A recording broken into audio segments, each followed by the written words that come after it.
In this episode by Dr. Michael Heiser, he breaks down the reasons why some believe that Christmas could be a pagan holiday. He goes into the reasons why December 25th was given as a birth date of Jesus and why we celebrate Christmas on this day, and answers such questions as, should Christians celebrate Christmas? So please enjoy. You know, you always hear about Christmas being a pagan holiday, or, you know, you get a lot of these holidays that us Christians celebrate, and people accuse us of it's just a pagan holiday and whatnot. So I'm hoping you can bring clarity and set the record straight once and for all. Yeah, well, we're going to take our shot at that, but you're kind of right in your observation that, the people who are really sort of the most uptight about this, are certainly the Hebrew roots crowd, because they want to dump the whole, Christian liturgical year and calendar. So you have that, but I think it's because of Gnostics, especially in pagans, they like to tweak Christians over like the December 25th date and some other things. And so that makes Christians uncomfortable. Maybe even, the JWs, it used to be the JWs. Now it's more the Gnostics and the pagans who are on this thing. And it makes it uncomfortable for Christians who just want to celebrate the day, and so now you have to think about or deal with all this stuff. The way I'm going to approach this episode is really in two areas. We're asking the question, is Christmas a pagan holiday? And I see two area breakdowns here. One is the date, and I'm going to telegraph up front that I don't think that the December 25th date is a pagan date or has anything really to do with, the Sol Invictus, solstice kind of stuff. It is not a date that derives from that. So the date is not a pagan thing. Second category would be the practices, some of the things that are associated with the celebration. And some of those are certainly deriving from, pagan practice, what we might, think of as pagan practice. But that's actually not sort of a slam dunk kind of issue, because I'm going to suggest when we get to part two, area two, that you can't really have, let me put it this way, that there's an issue when it comes to, are we doing pagan things, i.e., is this idolatry or something like this? There has to be some awareness and some intent. And there are actually biblical examples where Israelites especially, quote unquote, used pagan objects and imagery, and it was not an issue theologically. And so I think we need to think a little bit more carefully when it comes to practices. And yet, be honest that some of this stuff we do has no attachment at all, to the biblical story of Jesus or anything like this. And there were things that accrued over time, just like ancient Israel. I mean, there were things like this. And so maybe some of that biblical material about the Israelites, when it was not a theological issue, maybe that's a helpful analogy to think about the practices. But when we get to that point, I think listeners will better understand, what I'm talking about here. But let's just start with the date. The first area here, the argument is that Christians took December 25th from the pagans, specifically the pagan festival of Sol Invictus, or the birth of the unconquered sun. Again, that's what Sol Invictus means, unconquered sun. That was instituted by the Roman Emperor Aurelian on 25th of December. I mean, that the Christians stole this day from the pagans. So it's an originally pagan day. And so consequently, the celebration of Jesus' birth on December 25th is a pagan celebration, just by definition. Now, listeners to this podcast probably know, either from the episode we did on this, or maybe something on the blog, or something I've said in an interview. I believe that Jesus was born on September 11th in 3 BC. And again, for those who say, well, that's not possible because Herod died in 4 BC, and you got to have a year, or maybe 1 or 2 years between the birth of Jesus and Herod's death, and so 3 BC can't work. Well, you're sorely mistaken. The 4 BC death of Herod is one of those great unexamined certainties in biblical studies. I've blogged about this. I've directed people to peer-reviewed articles. I have 4 of them. I don't know. I think 3 of them, maybe all 4, are in the folder that if you subscribe to my newsletter, you get access to the folder of articles, things that I can't just post online. But there are serious, deep problems with a 4 BC death date of Herod. Serious problems that scholars who are experts in chronology have collected, and they've presented in a coherent fashion and showing that the death of Herod is better dated to late 2 BC or 1 BC. And so the September 11, 3 BC death date does work. The death of Herod is no obstacle to this. And there's a lot that goes into this. If you've read my novel, The Portent, again, this is part of the storyline. I'm actually working on a book about astronomy and its use and abuse in biblical interpretation. So this isn't the last you'll hear from it, but we're going to focus on December 25th here because that's the date that gets debated, because that's the date that most Christians, not all Christians, in the East, they don't use December 25th. But most Christians that we know of have Christmas on December 25th. And so the argument is that that was stolen from the pagans. Now, I've blogged recently on this, directing people to an article from Touchstone magazine that appears online by William, I don't know if you pronounce his name, Tighe or Teague. It's Tighe. And the article is entitled Calculating Christmas, the Story Behind December 25th. The author of that article refers readers to where he gets most of his information. That's from Thomas J. Talley's book, The Origins of the Liturgical Year, and that's a liturgical press title. It's out of print, but you can still find it used. That's where I got my copy. And Talley's book is an academic, a scholarly presentation of what's behind December 25th, and it is not a pagan day. Okay, so what I'm going to do here in the first part, when we talk about the date, is I'm going to read, I'm going to summarize some of, again, Tighe or Teague's article on Touchstone magazine. We'll have a link to it on the episode page, but I'm going to summarize parts of it, and I'm going to quote parts of it as well. But realize that it's based on Talley's book, his much more detailed scholarly book. And specifically, if you get Talley's book from basically page 85 onward, and specifically page 91 onward, you get a more, again, academic presentation of what we're going to do here. So let's just start in with the web article here. It begins this way, again, just summarizing this and partly reading. He writes, the idea that the date was taken from the pagans goes back to two scholars from the late 17th and early 18th century. And the author, again, Tighe or Teague, again, I'm going to try not to keep mentioning how I don't know how his name's pronounced, but the author here names these two scholars. One is Jablonski, who was a German Protestant. The other was a Catholic, Dom Jean Hardouin, and I'm probably butchering that French name as well. He was a Benedictine monk, and their work on December 25th is really what's at the heart. Here we go again with 18th, 19th century scholarship that is at the center of so much of what goes on in internet theology, Christian Middle Earth stuff. Again, folks, we really have learned things since the 18th and 19th century. Surprise, surprise. But a lot of this goes back to the work of these two individuals. Jablonski wanted to show that Christ's birth on December 25th was a paganization of Christianity, that the church just embraced, for whatever reason. He thinks of it as a degeneration of Christianity. Doing this was not a good thing, whereas the Catholic, and Catholics are sort of known for this sort of syncretistic approach. Hardouin tried to show that the Catholic Church adopted pagan festivals for Christian purposes. In other words, as an evangelistic tool to without paganizing the gospel. Now, the author of our internet article is going to object to this. He's just telling us that, hey, this idea that Christians stole the date comes from Jablonski and Hardouin, Protestants and the Catholic 17th, 18th centuries. There's 1700s, 1800s, and onward. So this is how he starts his article. This is where it comes from. Now, he writes elsewhere, in the Julian calendar created in 45 BC under Julius Caesar, the winter solstice fell on December 25th. And therefore it seemed obvious to Jablonski and Hardouin that the day must have had a pagan significance before it had a Christian one. But in fact, the date had no religious significance in the Roman pagan festival calendar before Aurelian's time, nor did the cult of the sun play a prominent role in Rome before him. And that was a direct quote.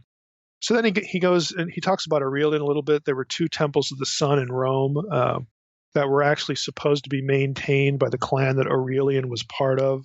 But it didn't have a direct December 25th attachment to that cult. Both of those cults of the sun fell into neglect in the 2nd century as a result of some different things going on religiously, specifically connected to Mithraism that became more popular than these cults of the sun. And back to the article, to quote again, he writes, as things actually happened, Aurelian, who ruled from 270 until his assassination in 275, was hostile to Christianity and appears to have promoted the establishment of the festival of the birth of the unconquered sun as a device to unify the various pagan cults of the Roman Empire around a commemoration of the annual rebirth of the sun. In creating the new feast, he intended the beginning of the lengthening of the daylight and the arresting of the lengthening of darkness on December 25th to be a symbol of the hoped-for rebirth or perpetual rejuvenation of the Roman Empire, resulting from the maintenance of the worship of the gods whose tutelage, the Romans thought, had brought Rome to greatness and world rule. If it co-opted a Christian celebration, so much the better, because he hated Christians. Okay, so what the author of our article here is going to argue is that it was actually the other way around, that Aurelian stole the date from Christians, not that Christians stole the date from pagans. And there's a good deal of evidence that that he marshals, that this is indeed the case, that this is not a pagan date. It is a date that pagans stole from Christians and not the other way around, that again you often read on internet theology or in books published by Gnostic publishing societies and whatnot. Again, consider the context for a lot of that stuff. So his position, and again, people will have the link to the article on this. His position is that Aurelian actually stole an important Christian date. Now, the question arises then, is there evidence before Aurelian that December 25th was an important date to Christians? Is there evidence of that? If so, then it would appear that this is in fact what happened, that December 25th before Aurelian was important to Christians, associated with the birth of Jesus, and that the pagans stole it from Christians. So it is not a pagan date, at least it wasn't until the pagans stole it from Christians. Now, is there evidence for that? The key paragraph in the online article, and again, he's getting a lot of this from Talley's book, is this. I'm just going to read straight through it here, because it's just the easiest way to present it. And again, inviting all of you to go up and read the actual article. He writes, "It is true that the first evidence of Christians celebrating December 25th as the date of the Lord's Nativity comes from Rome some years after Aurelian in AD 336. And I'll just break in here. This is what you're going to hear from the pagan sources that want to say that Christians stole the date from pagans. Back to the excerpt here. But there is evidence from both the Greek East and the Latin West that Christians attempted to figure out the date of Christ's birth long before they began to celebrate it liturgically, even in the 2nd, 3rd centuries. The evidence indicates, in fact, that the attribution of the date of December 25th was a byproduct of attempts to determine when to celebrate Jesus' death and resurrection." Now, let me stop there. That's important. What he's saying here is that December 25th, even though Christians didn't have it on the calendar before Aurelian as part of the liturgical year, there was a lot of discussion, and a lot of Christians believed that the birth of the Messiah was on December 25th, long before Aurelian. It just didn't make it into the official holiday, and we're going to find out in a moment why, because there was a dispute over it.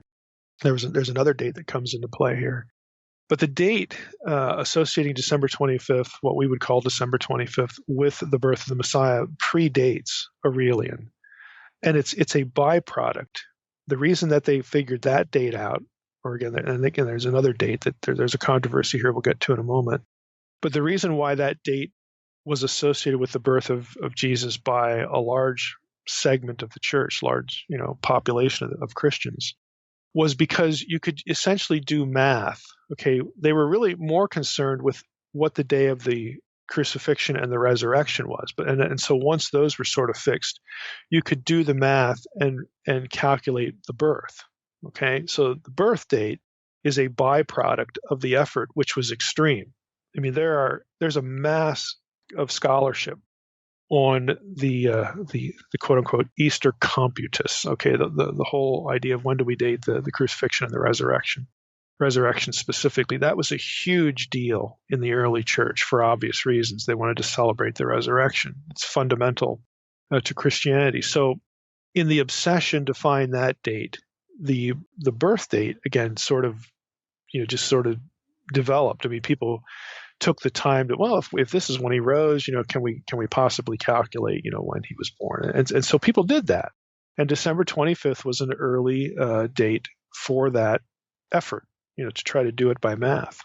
Okay, back to the quotation. Now, again, there's evidence, he says, that the attribution of December 25th was a byproduct of attempts to determine when to celebrate his death and resurrection. How did this happen?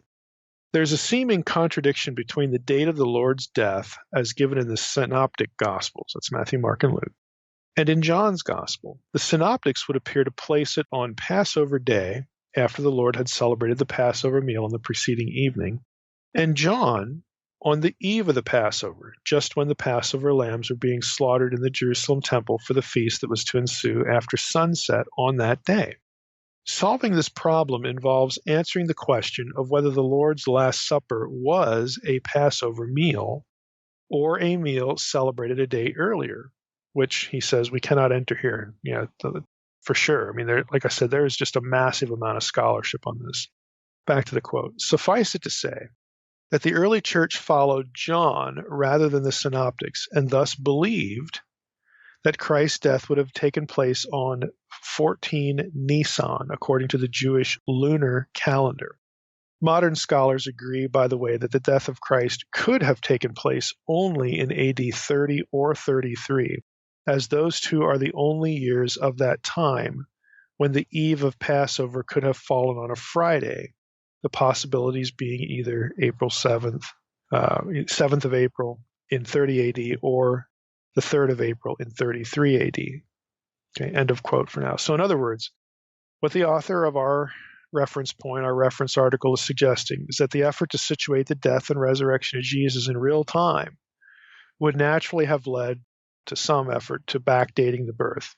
But again, there's more to it than this. So Teague or Dr. Ty continues, however, as the early church was forcibly separated from Judaism, it entered into a world with different calendars and had to devise its own time to celebrate the Lord's Passion, not least so as to be independent of the rabbinic calculations of the date of Passover. Now, this is me breaking in now, and boy, that was another big deal as well, because of the whole lunar calendar, which he's going to describe here. So back to the quote. Since the Jewish calendar was a lunar calendar consisting of 12 months of 30 days each, every few years, a 13th month had to be added by a decree of the Sanhedrin to keep the calendar in synchronization with the equinoxes and the solstices, as well as to prevent the seasons from straying into inappropriate months. Apart from the difficulty Christians would have had in following, or perhaps even being accurately informed about the dating of Passover, because, hey, they weren't Jews, it's a different community.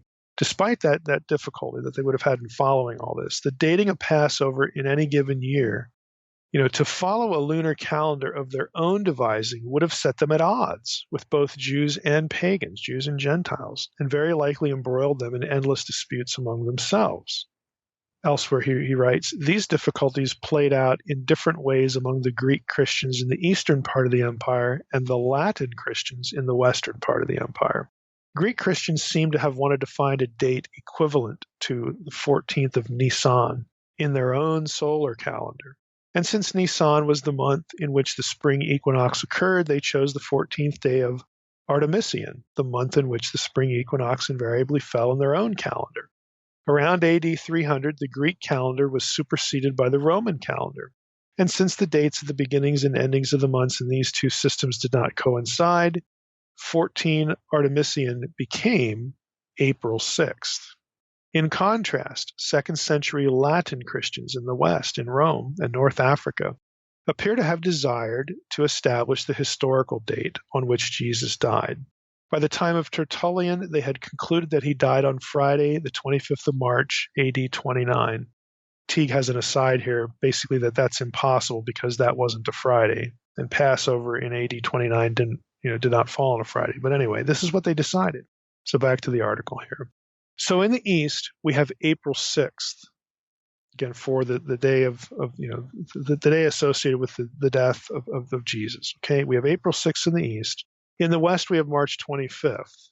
At this point, we have to introduce a belief that seems to have been widespread in Judaism at the time of Christ, but which, as it is nowhere taught in the Bible, has completely fallen from the awareness of Christians. The idea is that of the integral age of the great Jewish prophets, the idea that the prophets of Israel died on the same dates as their birth or conception.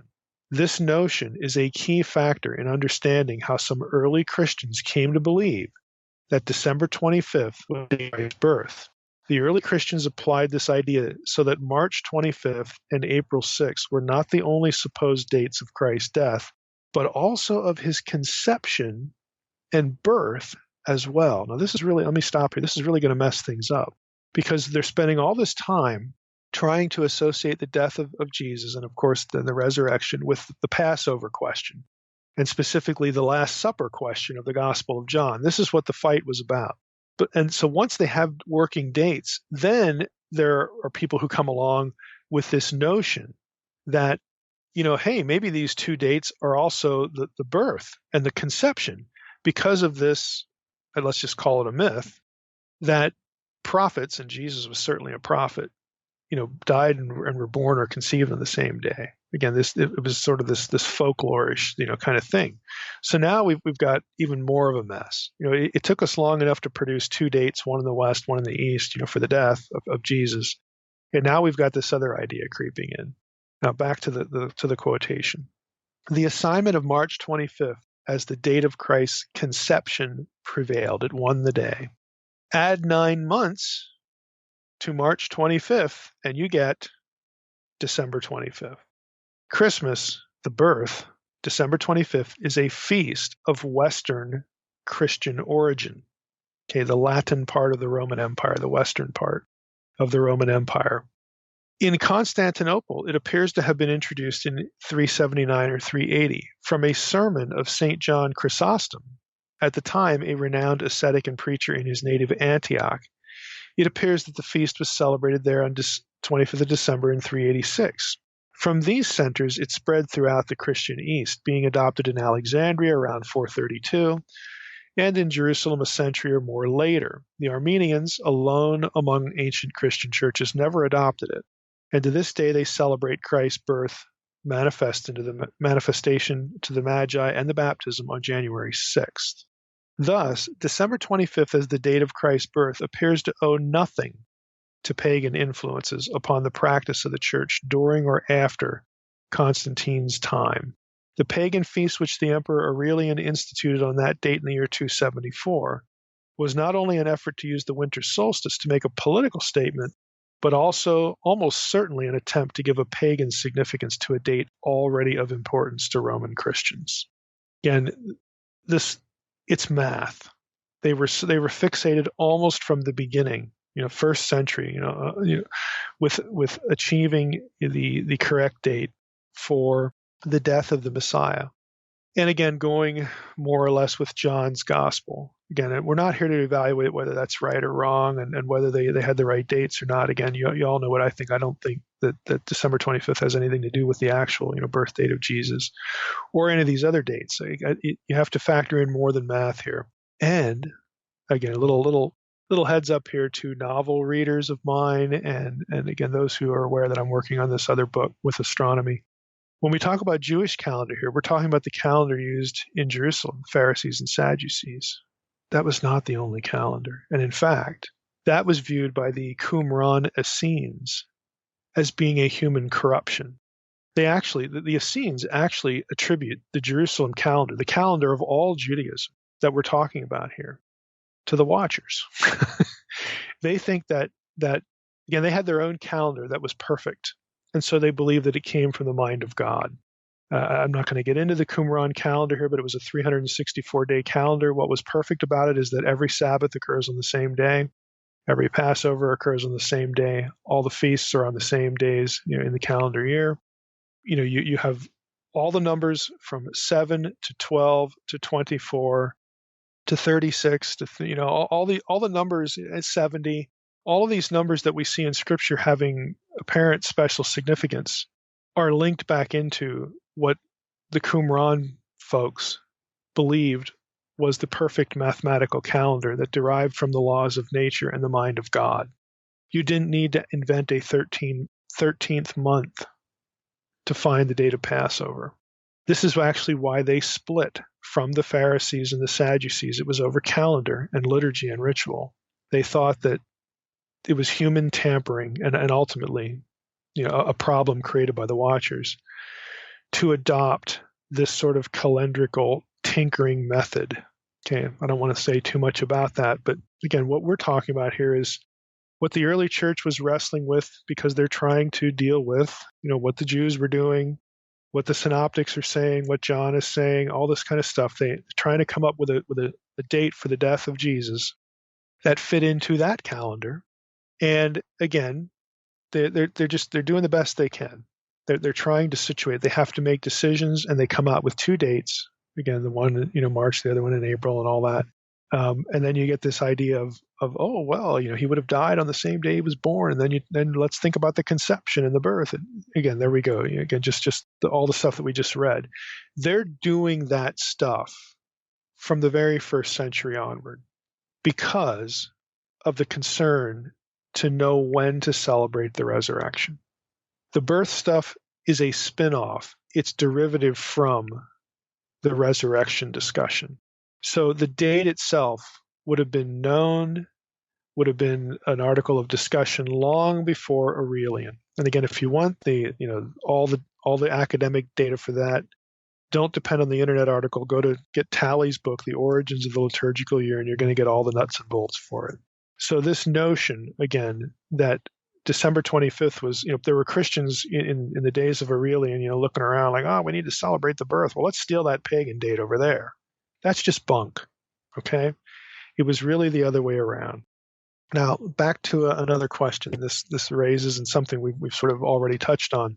Is there ancient evidence that December 25th or now January 6th, since we have to factor in this other date, and again, the calculations that we made to this point, is there ancient evidence that December 25th or January 6th was considered the birth of Jesus prior to Aurelian in textual terms? Okay.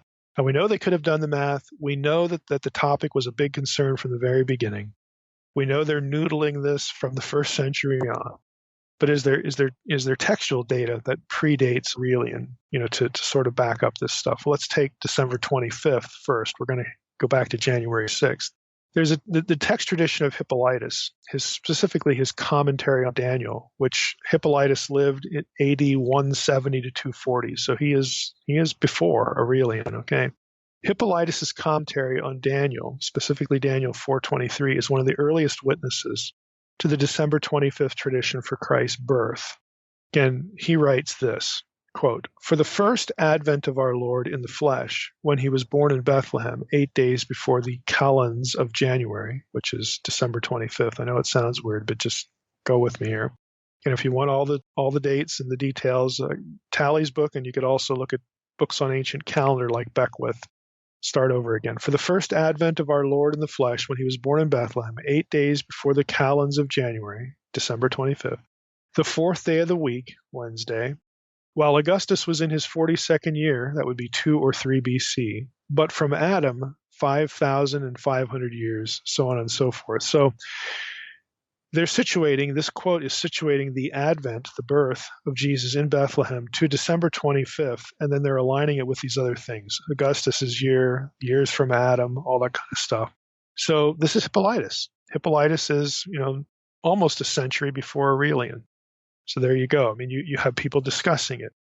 What about the January 6th date? Now, this is the one used in the Eastern Church. This is from Beckwith's book, Calendar and Chronology, Jewish and Christian. It's a Brill title, 2001, pages 72 to 74. I'm going to read it because not only do we have evidence for a birth of Jesus associated with December 25th prior to Aurelian, we also have textual evidence for the January 6th one in the Eastern Church. So this tells you that Christians in both parts of the empire have already, pun intended, they've already done the math. They've already been thinking about this long before Aurelian and associating a particular date with the birth of the Messiah.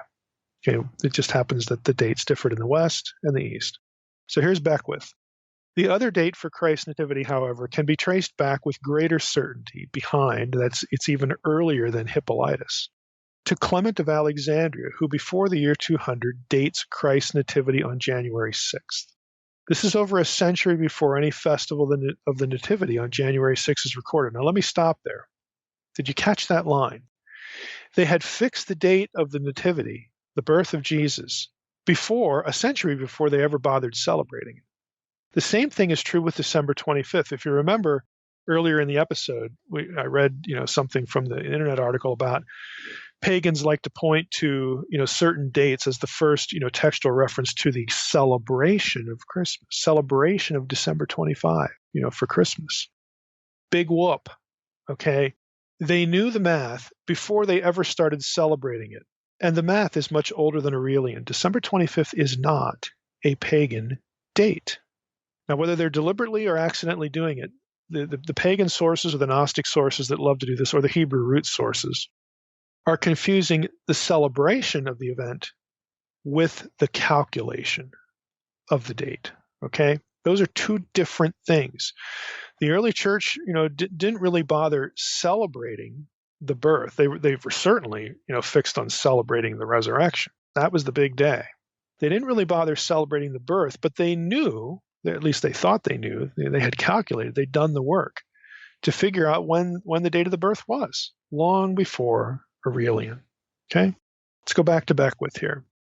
This is over, again, the January 6th date. He's talking about the Eastern date now. This is over a century before any festival of the Nativity on January 6th is recorded. Could Clement's dating then be due to a historical tradition that the Nativity took place at that time? Clement's evidence to be found in his Stromata, or Miscellanies, 121, page in lines 140, 144 through 146. Is not without ambiguity, since he quotes a number of opinions about the dates of Christ's birth and crucifixion. Isn't that interesting? There are a number of opinions a century before Aurelian about the birth date of Jesus. They're thinking about it. Okay, December 25th, didn't just pop into somebody's head while he was watching the festival of Sol Invictus. Okay, again, this notion is false. So again, back to the quote. Clement comments about the opinions of a number of dates of Christ's birth and crucifixion, commending perhaps ironically the precision of those who propound them. By what method these dates were arrived at, we do not know, but all of them except May 20th could be dates for the Passover, and March 21st is a date for the spring equinox. If the traditional Eastern date of January 6 was known in the Church of Alexandria in the last decade of the 2nd century, that's the 100s, okay? It is as old as any of these speculations, and older than any evidence linking the Nativity with the pagan festival on the winter solstice. Moreover, if it was known in Alexandria in the last decade of the 2nd century, it was probably also known there half a century earlier, for in the same passage of Clement, after speaking of dates for the Lord's birth, he says, "And the followers of Basilides hold the day of his baptism as a festival, spending the night before it in readings. And they say that it was the 15th year of Tiberius Caesar, the 15th day of the month Tibi, and some that it was the 11th of the same month. Basilides likewise belonged to Alexandria, where he taught in the 2nd quarter of the 2nd century, and though he was a heretic, he would have known the traditions of the Alexandrian church. Tibi 15 and Tibi 11 correspond in the Julian calendar to January 10th and January 6th. It's the end of the Beckwith quote. Now this, again, seems proof positive for what Teague in our internet article is arguing, and Talley, again, in his more academic work, specifically that early Christians had calculated or surmised the dates for the birth of Jesus prior to Aurelian, and one of those dates was December 25th. This also means that either December 25th or January 6th predate the beginning of what we now know as the Catholic Church. So the charge that December 25th is a Catholic invention and so deemed sinister for that reason alone is false. Okay, this predates that as well. Now that, I'm just going to leave that there. Again, we're dividing up the topic, the episode, into two categories. One is the date. Is the date December 25th for Jesus' birth, even though I don't buy that date. But is that date pagan? The answer is no, it is not. Category 2, area 2. What about the practices and the customs? To me, this is a different story. Now, you have, again, you've got trees, you've got the gift giving, you've got Santa Claus, all this kind of stuff. I mean, none of these has a direct, biblical attachment. There are ways that people have tried to take the Bible and sort of, baptized these things as though they were parts of Christian tradition. But that, again, there's no evidence for that.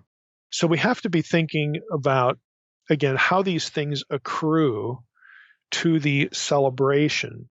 We're not talking about the calculation now. We're talking about the celebration. How do these things accrue, to the celebration of the birth of the Messiah? And what do we make of that? How should we think about that? We have to be thinking in terms of analogies, and really, I would also say kind of what's in a person's mind and a person's heart. A couple of general observations, sort of statements here I'll make. Number one, idolatry, and some groups, whether they're pagan or sort of the extreme Hebrew roots crowd, are going to be looking at what Christians do, on December 25th today to celebrate the birth of Jesus. They're going to call it things like idolatry. So idolatry, however, really, I would say, requires willful worship, or maybe knowing. You kind of know what you're doing. I'm doing this thing as an act of worship. Even if you don't really know why you're doing it, the legacy of it, the history of it, if you think that putting that tree in your living room or whatever is somehow an act of worship, well, then we might have a problem here because of its association. I've never actually met a person who thinks that putting up a Christmas tree is an act of worship. It's just something you do. It's cultural. So there's an issue here. Are we looking at the tree thing or any of these other things as acts of worship? That's one facet of the discussion. There are other ones that we'll get to, obviously.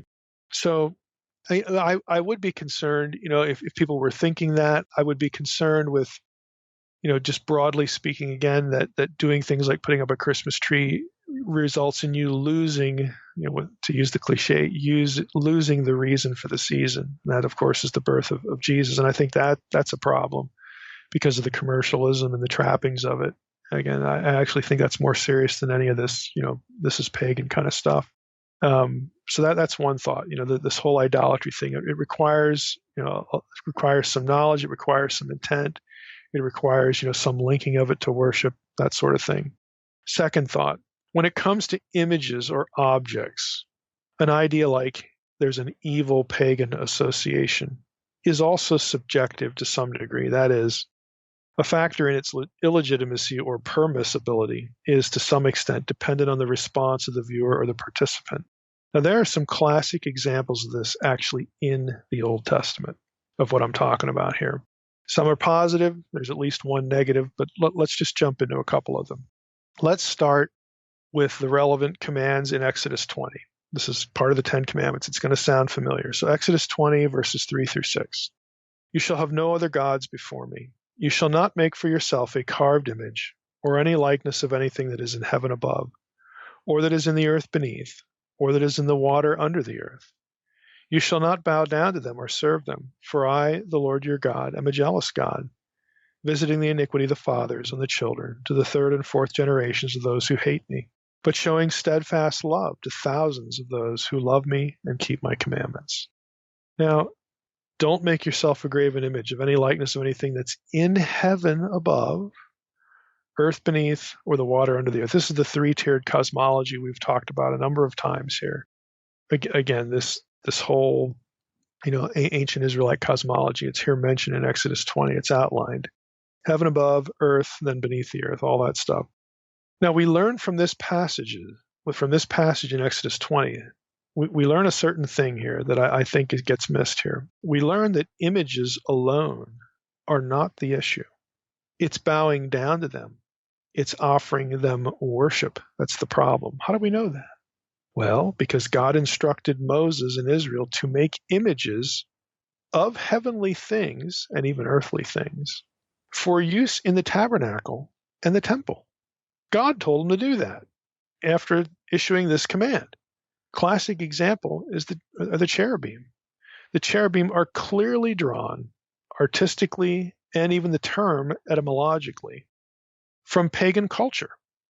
Conceptually, scholars have argued for the Ark of the Covenant being really, and frankly, it is pretty much the spitting image of an Egyptian palanquin.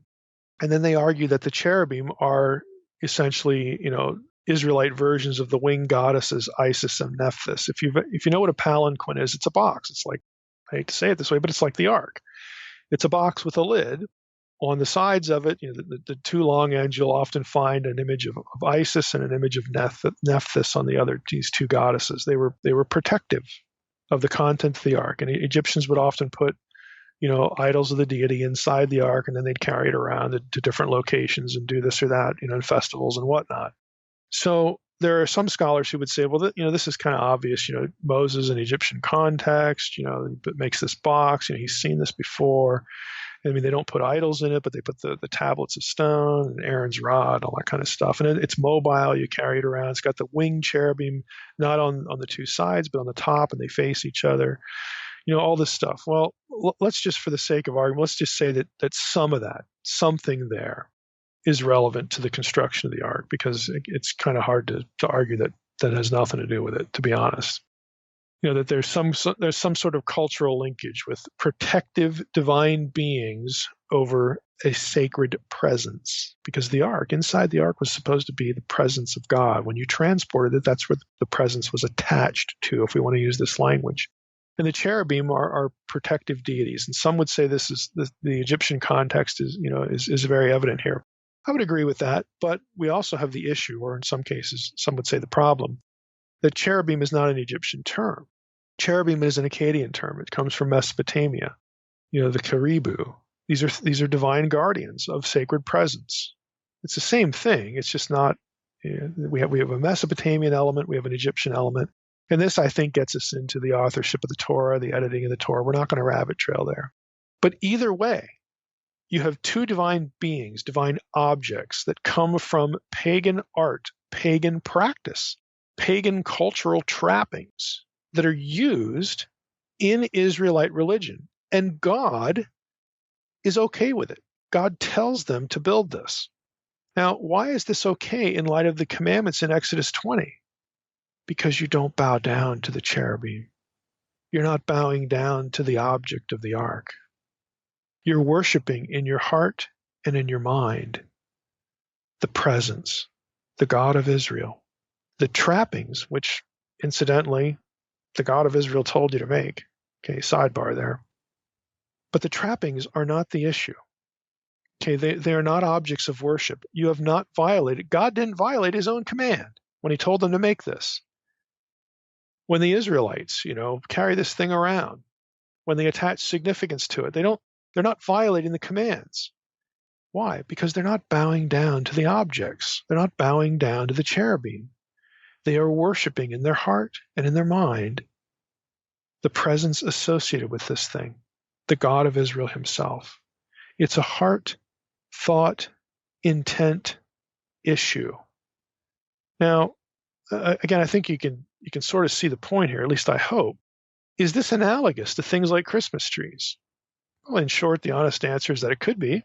If someone's thinking of a tree as representing a pagan deity, it would be easy to say, don't use them. I mean, and you could have this situation. I'll grant it. I mean, people in modern times, maybe you have a former pagan. Maybe they read lots of theosophical books or Gnostic books or, whatever, and they just can't help in their heart and in their mind to associate this object with a pagan deity or something, a pagan object.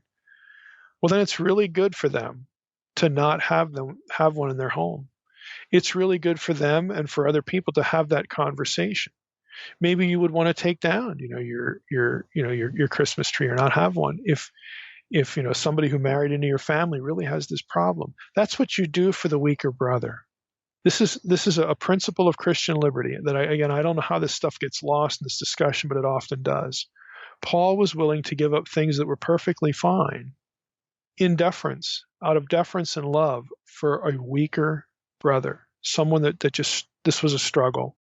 He was perfectly willing to not eat meat, to not do X, Y, or Z, to be a help. Now, the flip side of this is you have people who are professional weaker brothers. And I'm using that term deliberately because I've known a lot of these people in life. I've known a lot of them. That they're really not stumbled in their heart. This really isn't something that makes them sort of tremble inside and affects, you know, the worship of Jesus in their own hearts. They just don't like something. And so they're making it an issue. That's the professional weaker brother. Oh, what can I be weak at next that I don't like? See, that attitude is different internally than the person who is really troubled. Okay, you're going to have Christians at Corinth that, look, I just can't eat that meat. I just can't do it. Even though Paul said, look, if it's sold in the shambles, go ahead. You know, if it comes right off the altar, don't do that because then you're in fellowship with demons, as 1 Corinthians 10. You're going to have people that I don't care if Paul says it's okay if it's sold in the shambles. That's the King James language for the marketplace. I don't care. I still can't do it. Paul would say, we understand. And knowing you and your testimony, you're not trying to be divisive. You're not trying to present yourself as superior. We know this troubles you, and we're just not going to do it for you because we love you. That's different than just saying, well, you people just aren't as spiritual because you're eating that meat. If you were really spiritual, you wouldn't eat it. That's different. This is a hard issue. Trust me, I have known many professional weaker brothers. And honestly, they need to be called out. This is not an issue on either side of superior spirituality. This is an issue of the heart. This is an issue of humility, of fear and trembling in your own relationship with the Lord. If this really genuinely troubles you, you need to tell your brother who can do this, who isn't troubled, who doesn't have these associations. You need to have that conversation. And that brother should, out of love for you, do what they can to remove the obstacle. But again, typically that isn't the way things function, you know, in church or even in Christian relationships. We want to sort of joust for superior spirituality. And we want to sort of forcibly educate the weak. That is not Paul's attitude. It's not Paul's attitude. Now, what Paul did was he made it known to both groups where he was at. He made it very known because he wrote the 1 Corinthian epistle that, you know what? I can eat the meat. I really can. Doesn't bother me. Doesn't bother me. I'm not worshiping, you know, flunkies here. I can do it.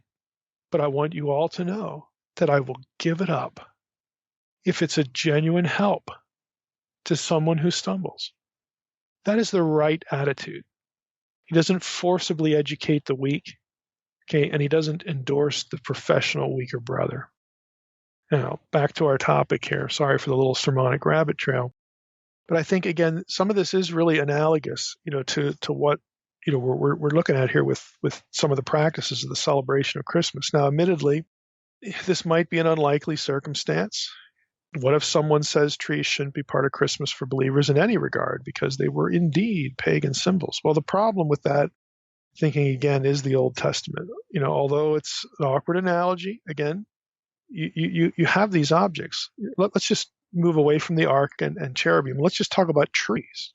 Trees were well-known symbols of deities and divine encounters across the board in ancient Near Eastern religion. It's not just Israelite stuff.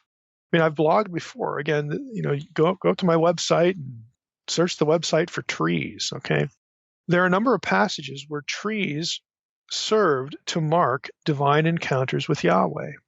There's also the idea of trees marking, you know, the presence of Yahweh because of the association. It's the cosmic mountain stuff. And in this case, it's the cosmic garden. The 70 trees, the 70 palm trees at Elim, you know, is that a coincidence? Again, I don't think it's a coincidence. You know, why? Because trees mark paradise. They mark oases. And in an arid culture, these were wonderful places. Of course, we would associate wonderful places with the places where God would dwell and God would meet with people. This is why they planted trees. It's why they buried, you know, their dead next to, you know, trees. You know, because, well, this is where the Lord is. We want our dead to be with the Lord. You know, we've talked about these things earlier on the podcast. We've done episodes about sacred trees. I've blogged about sacred trees. The fact of the matter is, Israel was not alone here. There were other cultures, other religions that viewed trees as sacred. It could be a symbol of life, a symbol of paradise, a symbol of where the divine world is, marking divine encounter. That wasn't just Israel. It was, you know, other cultures as well. Now, it also had a negative association when Israelites, would look at not trees like that the Canaanites would use, like if they're talking about the tree of life, okay, we get that. We think your gods are flunkies. We're not worshiping Baal or whatever, but we understand the concept.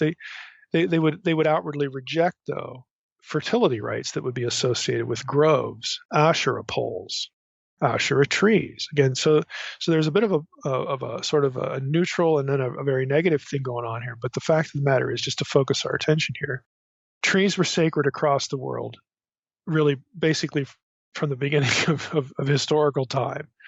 They just were. And so that includes the Old Testament. It includes patriarchal religion. Patriarchs were not pagans, okay? Abraham was not a pagan. Isaac and Jacob were not pagans. Joshua wasn't a pagan, but nevertheless, you have this association with their divine encounters with, locations that are marked later on by trees. Now, what they also would do is they would erect matzebot. These are stone pillars, okay? They would do this as well. And sometimes, there are instances where the stone pillar was sort of a stand-in for a tree and all that kind of stuff. But again, they would do this. Standing stones are sacred pillars across the board used in pagan religion. You can think of Stonehenge and dolmens and stuff like that for a more modern example, or at least a less ancient example. Across the board, stone pillars were used in pagan religions for religious purposes. But you have the patriarchs doing this. They would build stone pillars, erect stone pillars at places of divine encounter. Jacob in Genesis 28, you have Exodus 24, 4 again, it's okay to have an object mark at a divine encounter. You just don't bow down to it. You just don't bow down to it. In Exodus 24:4, Moses erects 12 standing stones, one for each tribe. Why? Because it commemorates the meeting at Sinai with God. Read the passage. Read Exodus 23. Read Exodus 24. This is why he does it. He's not doing it, I want to slip in a little paganism here. Nobody's going to notice. No, it's not why they do it. It has everything to do with thought and intent and meaning. Okay? There are these passages where Israelites who are faithful worshipers of Yahweh do things with trees. They do things with standing stones, but they don't bow down to the object. They're just there to commemorate something else. Okay, let me say that again. They use standing stones. They use trees to commemorate, or not to bow down to the object, but to commemorate something else. I would suggest to you that it's at least plausible. It should at least be part of the conversation that, you know what, you bring a Christmas tree into your living room. Don't bow down to it, please. I've never known anybody who does or did. Don't bow down to it. Let it commemorate something, i.e., not the great sale we just had at Kohl's, okay? Let it commemorate, do something for your memory to help you think about the birth of the Messiah. Even though there was no tree in the Bethlehem story, okay? It can still bring this to memory. And in my experience, this is what Christians do. I mean, I wasn't raised in a Christian home, so we didn't really think about any of this at all. It was just a cultural thing. But even in our house, it was like, well, hey, it's December 25th, baby Jesus, kind of stuff, even though my parents were not believers or anything like that. They at least had that cultural, Christian sense. And that's better than saying, hey, we're going to erect this tree now. We're all going to bow down to it. This will be fun. I mean, nobody's doing that. Nobody's doing that, again, that I've ever met in my entire life. I guess you can have somebody do that, and if that somebody comes to Christ, well, then this is going to be a problem for them. And so, again, we need to have that conversation. So I guess it's possible, but it's quite foreign. Again, standing stones and trees were used in patriarchal religion to commemorate theophany, the appearance, divine encounter with Yahweh. And it was okay. It was. Now, in our day, again, we don't associate Christmas trees with anything specifically biblical. So I'll admit again, the analogy is not perfect. But we do learn, again, from biblical usage of pagan symbols or objects, there were at least some of them that were used in limited instances in such a way to commemorate something Yahweh, the true God, had done, but not to represent him. Okay, it wasn't him. We're not making an idol of him. And even when God allowed and commanded certain objects to be made of things in heaven, and on earth, the the cherubim, the ark, all that kind of stuff. You don't bow down to them. That was the point of the command. You don't bow down to them. They are not substitutes for God. A tree would not be a substitute for God. It just marked a divine encounter. A memory device, a location device. It was primitive GPS, okay, whatever. It marked a spot where something sacred happened so that it would draw your mind to the presence. This is where Jacob met Yahweh. That would be significant. And because we believe, that hey, sacred trees have something to do with the presence of Yahweh. This tree over here that's been here for a couple hundred years that marks something, or somebody else had a divine encounter with Yahweh, and we're gonna bury someone that we love right there because we want them to be in the presence of Yahweh. These are simple thoughts. They're permissible thoughts. They're good theological thoughts in the sense that they don't divide someone's loyalty or deflect someone's loyalty away from the true God. This is Old Testament. Okay, it's biblical. Nowadays, after the cross, we're not thinking in these terms, obviously. Plus, not only about the cross, but also just being so many centuries removed.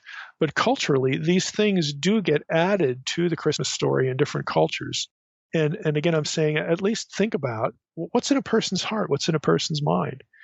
And you say, well, that's not good enough. Well, then I guess you would have really been upset with Jacob or Isaac or Abraham or Joshua. Maybe you would be. Now, I would say, though, as well, let's do the flip side of this. Before we conclude that the use of trees should be given no thought, again, I don't want to say that. I'm actually encouraging us to think about it. And think about it, in perhaps I think a workable analogy, not a perfect one, but a reasonably workable one. We ought to recall that other heavenly objects fashioned for the worship of Yahweh were absolutely condemned. Again, the example here is Ezekiel 8. We covered this in our series in Ezekiel. I'm going to read Ezekiel 8:16 through 18. And he brought me into the inner court of the house of the Lord. Again, this spirit entity, spirit figure, ushering the prophet around. He brought me into the inner court of the house of the Lord. Behold, at the entrance of the temple of the Lord, between the porch and the altar, were about 25 men with their backs to the temple of the Lord. That's a key line, with their backs to the temple of the Lord, and their faces toward the east, worshiping the sun toward the east. Then he said to me, have you seen this, O son of man? Is it too light a thing for the house of Judah to commit the abominations that they commit here, that they should fill the land with violence and provoke me still further to anger? Behold, they put the branch to their nose. Therefore I will act in wrath. My eye will not spare, nor will I have pity. And though they cry in my ears with a loud voice, I will not hear them. Now again, this thing about their backs to the temple. Greenberg, this is from I just pulled this in from our Ezekiel podcast on this particular chapter. Greenberg's commentary on Ezekiel, he comments about where this is situated, between the porch, between the trying to look at the ESV, between the porch and the altar. Yeah, it uses the same language here. And he says this, in Joel 2:17, this area is where priests pray to God on a fast day. It appears to have been a special sanctity within the inner court. Mishnah Kalim 1:9 ranks it only less than that of the sanctuary proper, the 8th of 10 degrees of sanctity. That's some rabbinic tradition there. This sacred space is taken by men who give the sanctuary their backs, and they bow toward the sun. Such contempt for Yahweh is counted as the climactic abomination. The abomination here is that they turn their backs to the temple and they worship the sun. Now, the sun is kind of interesting, and we in our episode in Ezekiel, we had some long, quotations from Lipinski's article on Shamash, the sun in Hebrew, in DDD, Dictionary of Deities and Demons in the Bible. And there's a lot of material in the Old Testament about associating Yahweh with the sun in certain, there's a bit in Judges, it's never, how can I say this? Some of the associations were sort of more innocent than others. Some of them are really, cross over into idolatry here. Certainly the Ezekiel 8 instance. Let me just read an excerpt. Let's see here. The horses and the chariots of the sun. This is from Lipinski's DDD article.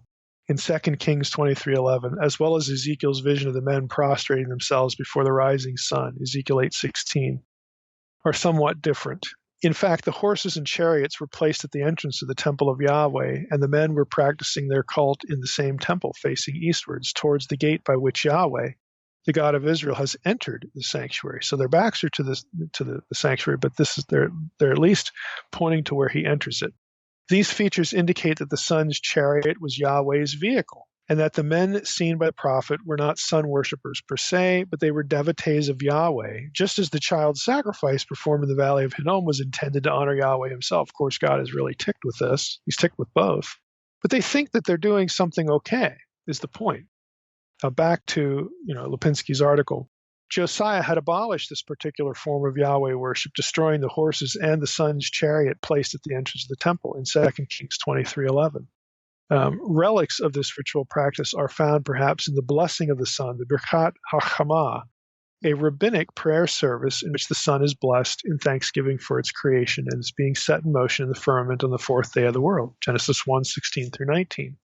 The ceremony is held once every 28 years, so on and so forth. So Lipinski's saying, and even in rabbinic literature, we see a little bit something like this. He writes about, again, this rabbinic ceremony. The blessing starts with Psalm 84:12, where the psalmist states blandly that Yahweh is sun and cover, an antithetic image that suggests the sunlight granted by the Lord and the protection he provides against heat. It contains Psalm 19, that preserves a fragment of an old hymn to the sun. It ends with Isaiah 30:26. The light of the sun shall be sevenfold as the light of the 7 days. Lipinski adds, there can be little doubt that the sun was conceived in biblical times as a vivid symbol of Yahweh's glory. Yahweh's coming is described already in Deuteronomy 33:2 and Habakkuk 3:3 and 4 as the rising of the sun. And his glory comes from the east, according to Isaiah 59:19, Ezekiel 43:2, Ezekiel 44:2. While Isaiah 60, verse 19, announces that Yahweh's glory will replace the sunlight when the new Jerusalem will arise. Again, it's solar symbolism in Israelite thinking. You say, well, what's the point here? The point is that, again, we have Old Testament examples where these, quote unquote, the things that pagans would use or do are okay as long as as long as the God of Israel is being honored and not dissed. He is the one to be worshipped, not the object. And in the Ezekiel 8 passage, we certainly, we see an example of they're turning their backs to where the presence actually is, and they're bowing to the sun where the presence is not, because the presence has entered the temple. So that is abominable worship. They're bowing to the object instead of bowing to the presence, the thing that the object is supposed to symbolize, or some attribute that the object is supposed to symbolize, like the Lord's glory. They're turning their backs on the Lord's glory in Ezekiel 8. That's why it's abominable. But you still nevertheless have, this, again, things that we would associate, and the Israelites, would associate, with pagan stuff. But the issue very clearly is, who are you worshiping? Who are you worshiping? And again, a lot of this kind of talk from the Old Testament is foreign to us because, we don't necessarily, use objects. If you're not in a liturgical church, you're not even really terribly concerned with, a liturgical calendar through the year. Again, a lot of this stuff is foreign to us. But my whole point in doing this is that there are Old Testament examples, both positive and negative examples, that show us the principle that it isn't the object that matters. What matters is what you're thinking about the object. What matters is, are you worshiping the object instead of the thing it's supposed to remind you of that's worthy of worship? Okay, that's a principle, and you can see it in Scripture. And what I'm suggesting is that maybe we ought to ask ourselves those kind of questions before we criticize a Christian who has a Christmas tree. Okay? Maybe we ought to be thinking a little bit more deeply about it and actually look at scriptural examples of this kind of thing and asking ourselves, well, why is it okay here and not okay there? What's the principle there? Well, I've just told you what the principle was. Maybe we should be reading again the text and thinking about the text in its own context instead of some, theosophical website, or instead of some book that was written in the 19th century specifically to shoot at the Catholic Church. It's just a suggestion. Again, we might want to try to come up with scriptural content that at least helps us to think about these things. And the issue in Scripture, in these instances that we've gone through today, are not the object. It's what is the object of worship? If you're bowing down to the object, if the object is a substitute for God, or in this case, Jesus, then you've got a problem. That is a problem. That would be idolatry.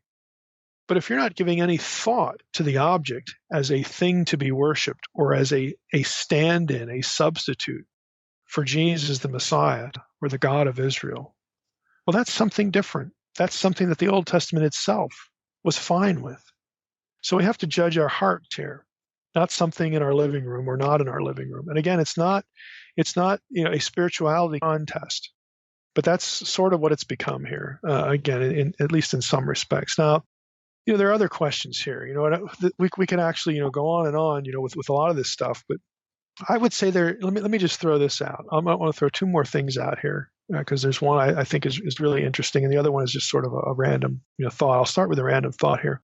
I think for people who just go hard and fast that things like Christmas, trees, Santa Claus, honestly, Santa Claus has a sordid history, and I personally don't really like the Santa Claus thing, because it's very easy for Santa Claus to displace Jesus. Yes, we can say, well, Santa Claus is kind of based off this old tradition of St. Nicholas, who gave gifts to poor kids. And it kind of modeled maybe sort of kind of after the wise men who gave gifts to baby Jesus. And I mean, you can create these connections, but honestly, it's very easy for Santa to displace Jesus. The reason that we have things, that we're able to give you gifts, is because God has prospered us. God has been faithful to us. We are able to do this for you because God has blessed us. God has made this possible. And Jesus is the Son of God. He's God in the flesh. It's because of his sacrifice that we can have a relationship with God. All that gets drowned out or substituted for, in many cases, by Santa Claus, St. Nicholas. So to me, again, Santa Claus certainly has pagan associations with it. There are other versions of the Santa Claus legend that aren't too great, where he confronts someone, St. Nicholas, confronts someone who just murdered a few, kids and put them back together and all that kind of stuff. There's lots of alternative, stories to this that some of them aren't things you'd want to read to your kids. But to me, that's all incidental. The real question is there a substitution going on here? We want to be careful with that. All of that we could rabbit trail on, but I'd rather ask this question specifically to the people who don't really care to give the date any thought, or again, the use of an object any thought, that they just want to, it's all pagan. I don't need to think about it. We're going to do this to be more spiritual than somebody else. Do those same people use the week names of the week? Monday, Tuesday, Wednesday, Thursday, Friday, Saturday, Sunday. If those come out of your mouth, then you're a pagan. I could use your same logic and say, well, I'm not going to think about that either. I'm going to assume that you're an idolater because you invoke names. You invoke names for pagan deities in the days of the week. You must be following those deities. You must be giving them honor because you're mentioning their name positively. You use those names like every week. You must be really attached to those names. I bet you mention those names more than you say Jesus. I mean, I could do ridiculous stuff like that to point out the inconsistency. These are cultural trappings. How about, do you use the month names in the Hebrew Bible for the months? We use the biblical names. We're not using Jupiter. We're not invoking him, June or Juno or July or Mars, or we're not doing this thing. Associating our month names with pagan deities. We're more spiritual. We're using Nisan and some of these other Jewish names. Great. They come from Babylon. The Jewish month names are Babylonian. Again, there are just things like this that it gets silly pretty fast. And you can make it kind of absurd pretty fast if you want to press people for consistency. But instead of doing that, again, we need to be thinking about, are you completely substituting, again, what should be the object of worship for something else? That is a more fundamental question that gets to the heart of these sort of awful buzzwords like idolatry. It's really a matter of the heart, where your heart and your mind is focused. Because again, look at what the Old Testament analogies are. They're using certain objects They're doing these things. They are part of the trappings of Israelite worship. But God doesn't condemn them if those objects are not being bowed down to, and he is not being removed or disrespected. In other words, he retains the central place, the exclusive place of worship. That's the better discussion to have, rather than, again, silliness like this topic often turns into, because I can turn it on its head and go after the paganists, okay, and show all sorts of inconsistencies with the way they live their own lives, even down to using Hebrew terms that, in the case of the calendar, have a deep association with Babylon. I could do that, and it would be just as silly on my part to do it. Of course, they're not idolaters, okay, but these things largely don't even get thought about. Consistency is never really on the radar, in what we're doing. It's just it's a spirituality contest. The last thing I want to mention is an article by Aaron Gleason. Aaron is one of those who have been participating and doing some research for divine council stuff and church fathers, and he's a writer. He writes online. In this case, it's for the Federalist, thefederalist.com. We're going to have this link on our on the episode page, but he has a really interesting article that's drawn from the research of a scholar whose last name is Murphy. The article is entitled How Christmas Baptizes Norse Mythology into Powerful Christian Archetypes. Now, I want to read parts of this just to make the point that he's making. The early church did do syncretistic things, and we, because of books like maybe Hislop, again, that's back to the 19th century stuff, that, again, really isn't thought through very well. We tend to think that the church is doing this not to evangelize the gospel, because people would look at the Catholic Church and say they don't have the gospel anyways, so on and so forth. And again, there's an argument to be made there. I mean, you can win that argument based upon our experience today, of how Catholicism tends to, articulate its own faith, mixing in lots of works and all this kind of stuff. I get that. But in the early centuries, where people were trying to evangelize pagans, they would do syncretistic things. And sometimes they worked better than others. Let's just put it this way. Sometimes this led to disaster. And again, just a real admixture theologically, doctrinally, of paganism with Christian stuff. Okay. That I'm never going to approve of. And even in this case, I'm not offering an explicit endorsement, but I just think it's really interesting to see how this worked in the minds of pagans in the Scandinavian world. So I'm going to read a few excerpts from this article. And if you've seen the Thor movie, some of this is going to sound familiar, but please don't get distracted by Hollywood, because they ruin some of the imagery here. But okay, jumping into Gleason's article here, he says, the Christmas tree is a perfect symbol of Christian theology. This is his argument. It depicts the complete good news of Christ, but to see this, we would need to understand what the tree means and where it comes from. Let's look at the tree's origins, and that begins with Norse mythology. He says Norse mythology centers upon a tree. This is not exactly novel. Trees are sacred in almost every culture and religion to varying degrees. And he talks a little bit about why that's the case. Then he says the tree at the center of Norse mythology is unique. It's called Yggdrasil. Modern people tend to think of it and depict it as a gigantic ash tree where the 9 realms of the gods and the elves and the dwarves sit on the branches and the roots. Again, if you think back to the original Thor movie, or I think it's the first, or maybe it's the second one, he's explaining where Asgard comes from, to his girlfriend there. You get a little bit of this imagery. But again, we need to think a little bit better than that as far as what the Norse mythology actually was. Yggdrasil, the tree, was essentially existence itself. The world itself was the tree. By world, Gleason writes, I don't mean Earth. Earth was a realm, again to the Norse, Midgard, or as Tolkien called it, Middle Earth. Our realm of Midgard was small within the world of the cosmic tree. In the middle of all that cosmic tree stuff, all the branches, was the Bifrost, okay, what we call the Milky Way. Again, when they looked up, they're thinking about the cosmic tree in terms of the cosmos. Okay, the sun goes down, the sky is laid bare, and that's how they're thinking of this thing which connects all of the stars. That life itself, the cosmos. That's what they're thinking about with this tree. In the middle of that runs the Milky Way. That was what they called the Bifrost. Again, back to the Thor movie. Okay.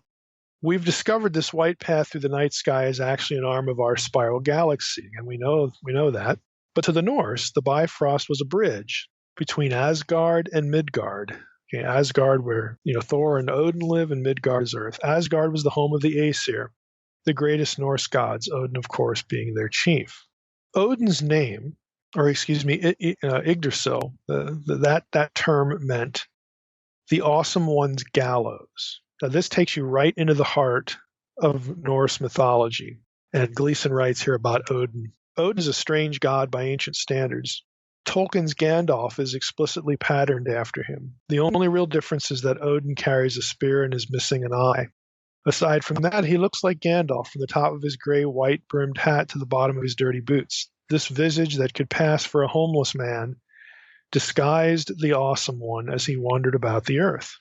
In contrast to other ancient gods, Odin benefited humanity both metaphysically and ethically. He was generally not depicted as a god requiring elaborate propitiation. In ethical terms, he modeled the humility and cost of gaining wisdom. This is seen through the story of how he sacrificed his eye to gain wisdom. But even more significant is his search for the runes. Odin is not trying to get wisdom. Okay, so he sacrifices an eye to do this. He's looking for runes. And the Poetic Edda recounts it like this. This is Odin speaking about himself. Now listen to the words. I know that I hung on a windy tree, 9 long nights, wounded with a spear, dedicated to Odin, myself to myself, on that tree of which no man knows, from where its roots run.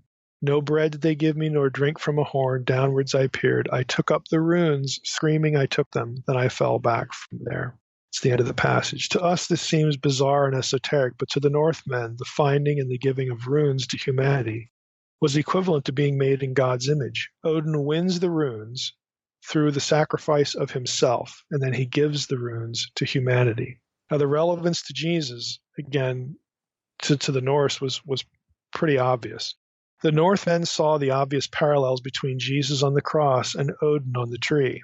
And that tree was Yggdrasil, the awesome one's gallows, the place where God was hung. Yggdrasil is the cross.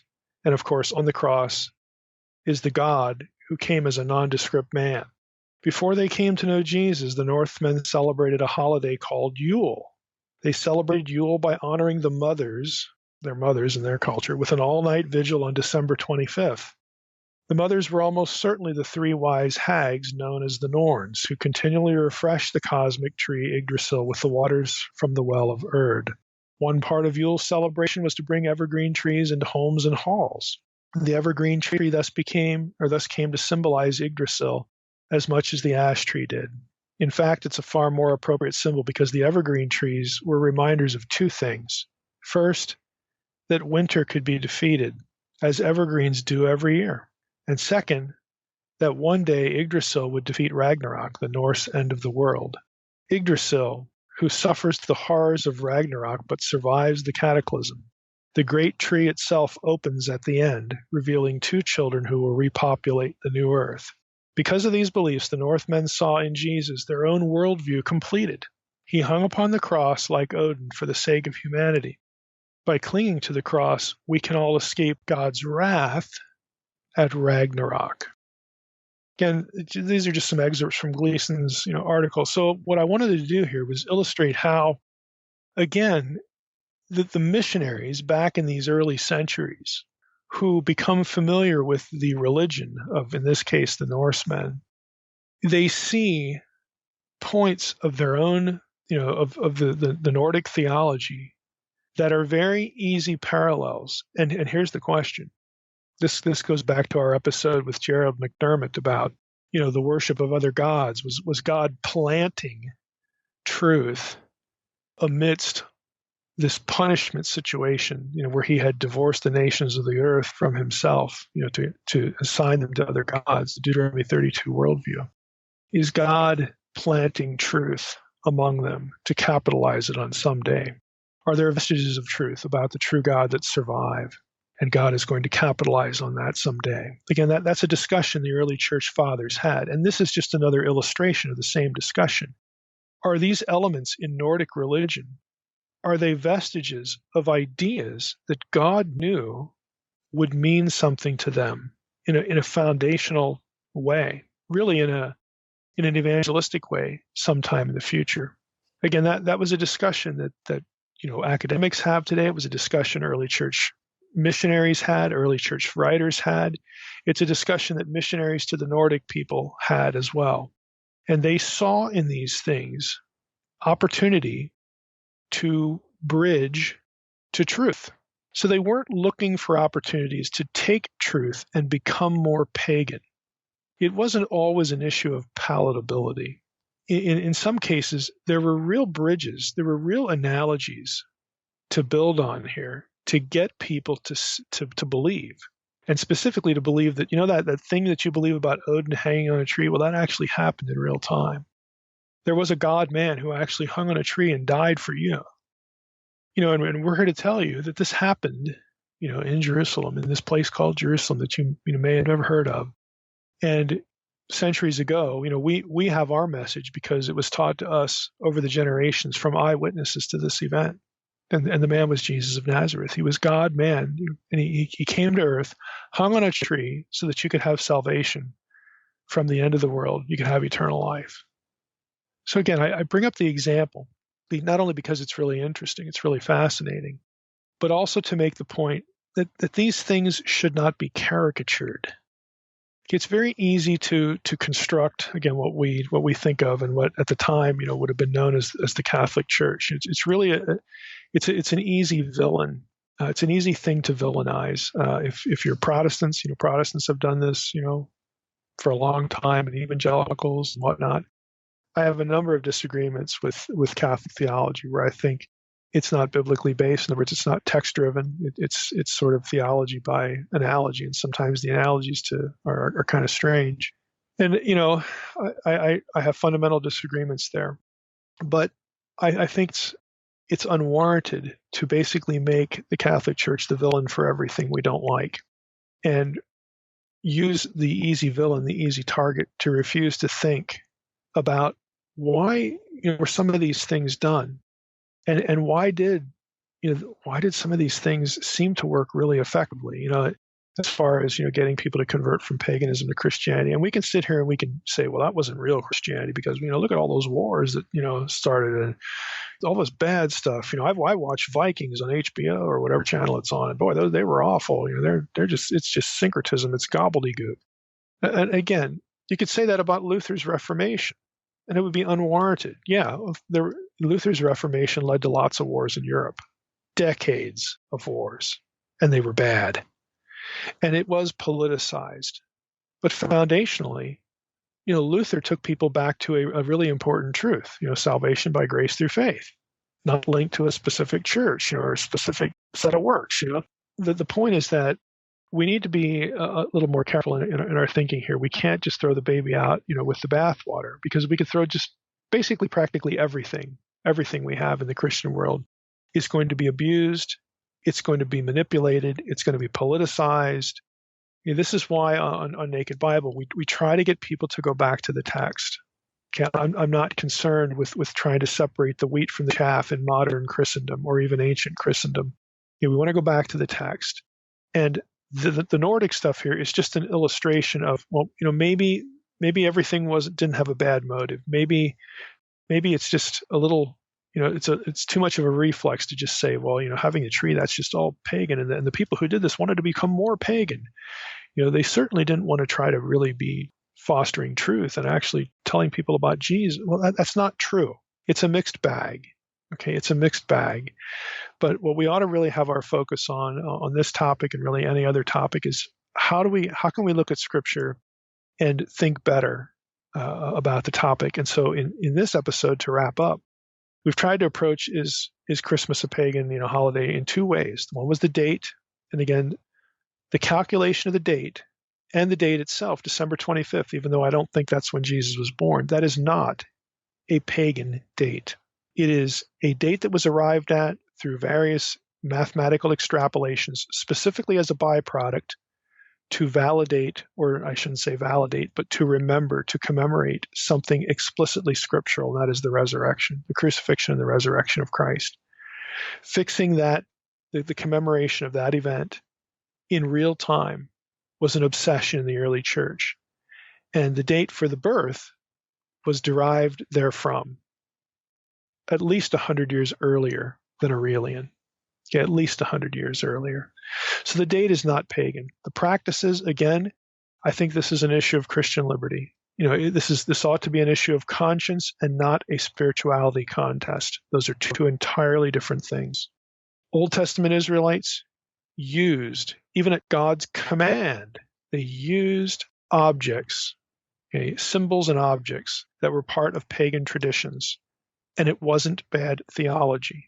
It wasn't idolatry. It wasn't a violation of anything per se. The issue was, is it a substitute for Yahweh? That's evil. And are you worshiping the object itself instead of Yahweh? That's evil. And so these are the kind of ways that we need to look at Scripture and try to come up with ways to think about what we're doing. I would say if you want to divorce yourself from the Christian calendar and follow the Jewish calendar, but you're not, again, making it a spirituality contest, it's an issue of conscience. It just connects you more to the Old Testament, whatever. By all means, do that. Go ahead, do that. But again, don't judge someone else for not making the same decision, because then you've just turned it into a spirituality contest. Paul is very clear in the epistles about it doesn't matter about dates, foods, and feasts and all this kind of stuff. What matters is Christ. And he let everybody know that I have the freedom to do this or not do this. But he also, on the flip side of the coin, is he also let everybody know I love the weaker brother. And if I need to give up something that I could do for the sake of others, I'll do it. Don't even have to think about it. I'll do it. But again, I don't want to rehearse, what the territory we've been over in the episode. So again, that's how I would look at this whole thing: is Christmas a pagan holiday? No, it's not. It can be made that. It can certainly be twisted and turned into that. And in our culture, more and more, it's about not thinking about Jesus. But that's more easily done with commercialism. But these things that we criticize, again, certainly the date is not pagan. The practices, again, we need to evaluate our consciences, or we need to evaluate the practices on the basis of our own consciences, and the conscience of others. Other Christians, other believers, but do not make it a spirituality contest. Mike, can you subconsciously be guilty of idolatry, though? I mean, for example, you're not explicitly saying out loud, I have replaced God with money. But if you are completely consumed with your job or, anything else like that, I mean, can you be guilty of idolatry subconsciously? I think the short answer is, yeah, I think that can happen. Subconsciously, you'd have to.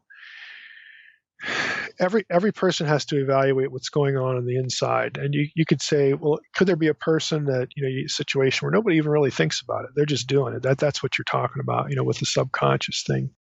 And yeah, and it may take someone from the outside, a family member or somebody else, to just ask a question like, is really your job the source of your happiness? Is this really what your what essentially your faith is in? You attach the reason why you have these things, or why you are what you are, that you're stationed in life exclusively to your job, and the Lord doesn't even enter, even pop into your head. Then you've got a problem. But there are a lot of people, I think, who, it could be anything, that the question is not even going to occur to them. And so this is why I think we need to be, immersed in Scripture. We need to be having conversations, with other believers to at least, help us to think thoughts that we can use to, evaluate our own hearts and things like that. But I'm all in favor of that. That's community. Again, it's trying to attach, our beliefs and how we think to Scripture. That's what we should be doing. What oftentimes these things turn into is they turn into opportunities for us to look at somebody else, not look at ourselves, but for us to look at somebody else and either think in our hearts that we're better, we're more spiritual, or we say something not to get them to maybe ask themselves a question that they really need to ask. In other words, not out of sincerity, of concern for the other person, but it becomes a dig. It becomes, again, something that we're saying this to the other person because we want them to get the message that you've got problems, dude, and I don't. So it's these things can happen. So my short answer would be, yeah, I can see scenarios where that would be the case. But this is why we need, honest people in our lives. We need community. We need, again, to be conscious every day of trying to, live life in light of Scripture, in light of the Lord, in light of who He is, what He's done, and all those things that we might talk about on Sunday. We need to be thinking about Him every day. All right, Mike. Well, that's going to be another good Christmas special, and I'm glad to know that my Christmas tree and wreath and everything else isn't going to get me in trouble. So just don't bow down to them. Okay. There you go. All right, Mike. Don't assign any spiritual importance to them. Let them just be a reminder. Absolutely.